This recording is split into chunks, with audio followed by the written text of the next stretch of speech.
Guys, आज आलो आपण ठाण्याच्या उपवन मध्ये. तर मराठी बिग बॉस चालू आहे सीझन 6. तर त्याबद्दल लोकांना काय वाटतंय, कुठले कंटेस्टंट त्यांच्या आवडीचे आहेत ते जाणून घेण्यासाठी आपण पटकन जाऊयात. चला. हाय, तुम्ही मराठी बिग बॉस बघता? हो. तुम्हाला त्यातला आवडता कंटेस्टंट कोण आहे? राकेश. का फोकस इंडियन? सध्या रुचिता. तन्वी कोलते. जोरात बोला जरा. तन्वी कोलते. रोशन. तन्वी. करण. Focus Indian. सागर कारंडे वाटत. तन्वी. तर विशाल कोटियान आवडतं. विशाल पटेल. तुम्हाला? मला तन्वी. राखी घरात आल्यापासून तुम्हाला काय वाटतं, काय काय वाद होणार आहे? तिच्यामुळे सगळं चाललेलं आहे घरामध्ये.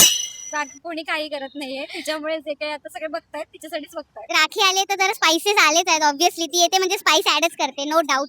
तिचा गेम मला पहिला पण आवडलेला आहे. ती हिंदी पण तिने बिग बॉस केलाय, प्लस आता Marathi second season I think ती आली आहे. सो चांगलं झालंय. रुचिता मला ऍज अ पर्सन ठीक आहे, बट ते जे बोलते ते नाही थोडंसं आवडत. तर मला असं वाटतं रुचिताला टक्कर देणारी राखी डेफिनेटली आहे. काय सांगायला आवडेल? चांगली खेळते ती, आल्यामुळे थोडा एंटरटेनमेंट वाढलाय घरामध्ये, चांगलं वाटतं बघायला. आणि रुचिता आणि राखी बद्दलचे जुगलबंदी चालू आहे, त्याबद्दल तुम्ही काय सांगाल? त्यात पण आहे मजा, पण थोडस रुचिता जास्त होते.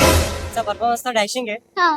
आणि एकदम रोखठोक बोलते ती, येस. त्यामुळे सर्वांची जिरवण्यामध्ये ती एक नंबर आहे. ते एंटरटेनमेंट असणारच तिथे. तर त्यांची मला बॉन्डिंग बघायची विशाल कोटियांसोबत कशी असणार आहे. ती पहिली तर रुचिता. हा.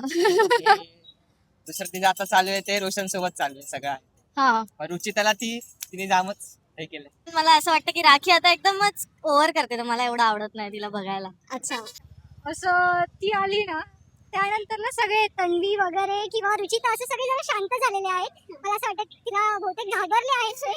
पण काय माहिती आता काय होणार आहे, पण मजा येते आता. ओके, पण तुम्हाला आता नेमकी ती कोणासोबत राडे करणार असं वाटतंय?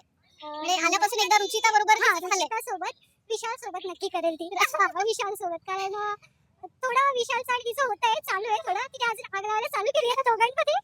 आता होऊ शकतं पुढे. काय टाइमपास आहे, बिग बॉसचा टाइमपास आहे. तिला 15 दिवस काही काम नसेल तर तिला आणला.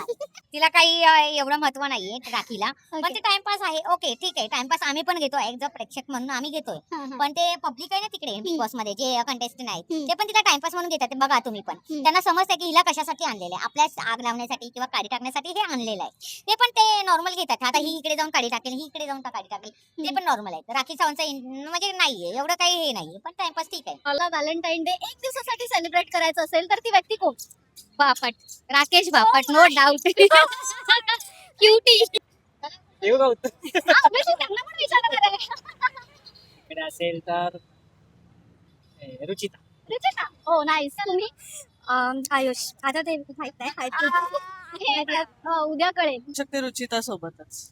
Nice, so sweet of you. जर आवडते तर तिच्या सोबतच स्पेंड करायला पाहिजे. हा कंटेस्टंट बरोबर. तन्वी सोबतच, बाकी मला मुलं त्यांच्यापैकी कोणी आवडत नाही. तन्वीलाच घेऊन जाईल. Okay. Rakesh Bapat, Ayush, Karan. Wow, nice. I am straight but Tanvi. Focus नाही, कोणासोबतच नाही. तेच तन्वी कोणते? नाहीये त्या टाइपचे नाहीये. कोणीच नाही.